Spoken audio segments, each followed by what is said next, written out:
Today on the Ask BP podcast, we're talking about what interest rate should I pay my private lenders? Stay tuned.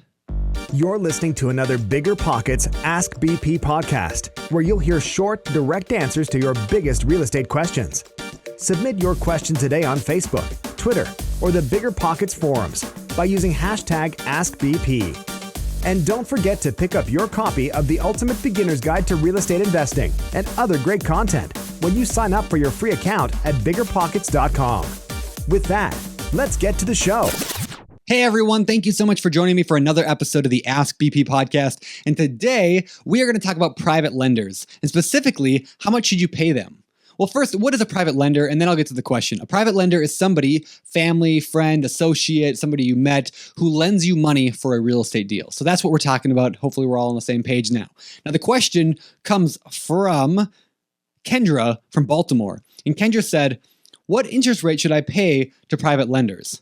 You know, Kendra's question went on a little bit longer than that, but I don't want to read it all right now. But basically she's wondering, if I have private lenders that I want to bring into a deal, how do I entice them? How do I get them in? If they lent me $5,000, and I give them back $6,000, is that enough? I mean, is that good enough to entice them? How do I know what to give somebody?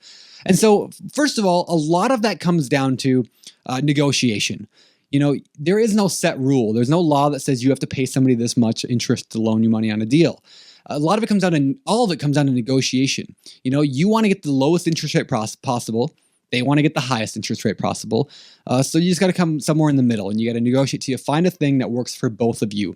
Now, typically with private lenders, you usually know the people. This isn't bank loans. This isn't hard money. These are relationship based. And so negotiation can be kind of sticky when it comes to people that because you don't want to offend them. So you got to be careful in that negotiation process, but it is all about negotiation. And so typically a private lender is going to want to achieve a good return. Now, what is a good return for them? I don't know. If they're used to achieving a return on investment of, let's say, 3% from their stocks over the past 10 years, then 5% would be great.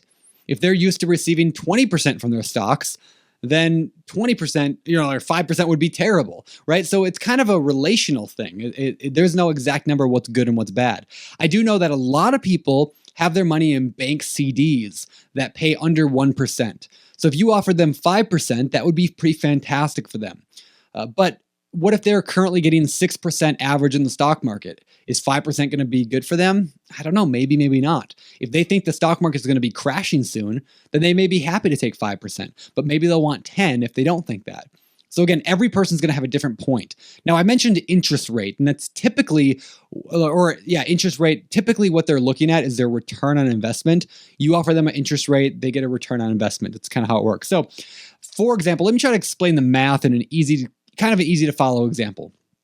If you were to borrow $10,000 for somebody, $10,000, and then a year later, 12 months later, you were to pay them $11,000 back. You borrowed 10, you paid them 11. That means that person made $1,000 return. They made $1,000 on their $10,000 investment, which would be a 10% return for them, because 10% of 10,000 is 1,000, and they made an extra $1,000. So simply put, they made a 10% return on that money. You borrowed it at a 10% interest rate because you borrowed it for 1 year. Now that's the simple way of looking at it. Let's get a little more complex. What if you borrowed $10,000 at 10% interest, but you paid it back in 6 months? Now how much are they going to get? Well, 10% of 10,000 is the same number, right? $1,000, but that's annualized. When you talk about return on investment, we're talking about annual return on investment. And so we take that 10,000, but we only borrowed it for 6 months. And so instead of $1,000 that they would get for a full year, they only get $500. So now they made $500 on their $10,000 investment over 6 months. That's also a 10% return. And so you can offer them a return like that, like give them 10%, and then you, based on how long you hold it for, is going to be how long or how much money they make. Now, I use the number 10%. That's actually a fairly typical number, maybe in the middle of the spectrum, maybe a little high, but maybe a little low, depending on your strategy. If you're looking to flip a house, 10% is probably very reasonable.